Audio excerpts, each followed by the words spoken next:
Tambihi yangu ya mwisho kumalizia hotuba yangu.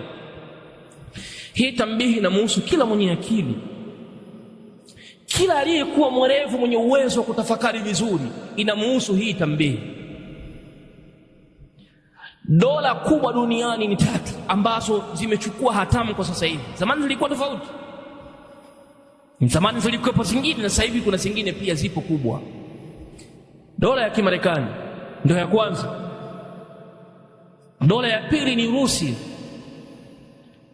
Dola ya 3 ni Sin wa China. Zamani walikuwa Waingereza na mpaka sasa hivi wapo, lakini hawana nguvu ya namna hiyo. Walikuwa pia zamani Wajerumani na walikuwa na nguvu, lakini sasa hivi wanayo, lakini sio kama namna hiyo. Ni yazungumze haya matatu tu peke yake, haya matatu: Marekani, Mrusi na Mchina.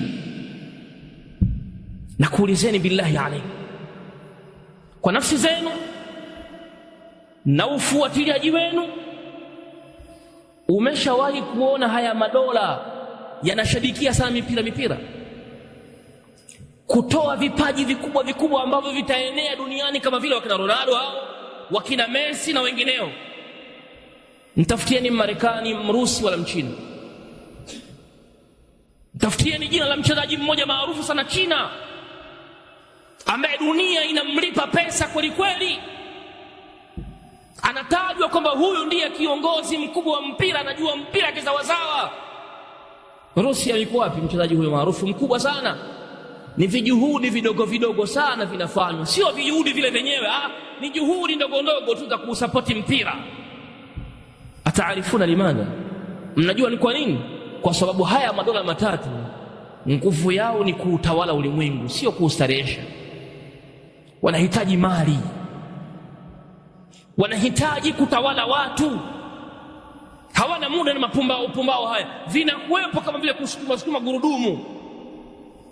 Marekani na mali anazozitoa duniani, mapambano yanayoelekeza Palestina, mapambano yanayopelekea Irani na wengineo huko, mali anazozitengeneza kwenye manyuklia, anashinda kumtengeneza mchezaji mmoja mwenye kulipwa zaidi ya hao waliopo duniani leo hii.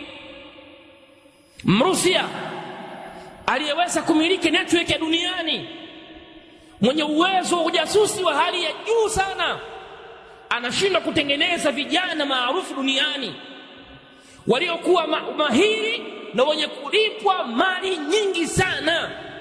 Ikiwa mpira ni kizani zao, ni kizalisha mali, mbona hao hawaingilii? Mbona hatuwaoni chochote? Marekani wapi? Na aina Marekani, wako wapi Marekani kwenye mpira wa miguu? Wapo, lakini hawana nguvu. Mchina yuko wapi kwenye mpira? Mchina yuko wapi? Mchina kwenye mpira wapo, lakini hakuna nguvu. Si target yao. Target yao huo mpira tunauleta kwenu nyinyi ili tuwapumbaze, tuweze kuchukua vilivyomo kwenu na tuweze kuwaharibia mifumo yenu ya dini. Mrusi na dini yake, na anaiendesha dini, anaiendesha nchi yake kwa dini yake, na Mchina naye ana mila zake na dini zake, anaiendesha nchi yake kwa dini zake, na Marekani naye pia ana propaganda zake za kueneza dini kwenye hii dunia. Wao hawana muda kabisa na hayo mambo, wakiyafanya wanayafanya kwa sura dhaifu. Kalitafakari hili, halafu utaona hayo mapenzi unayoyafanya, mapenzi ulionayo ya mipira, yanamsaidia nani katika umma huu?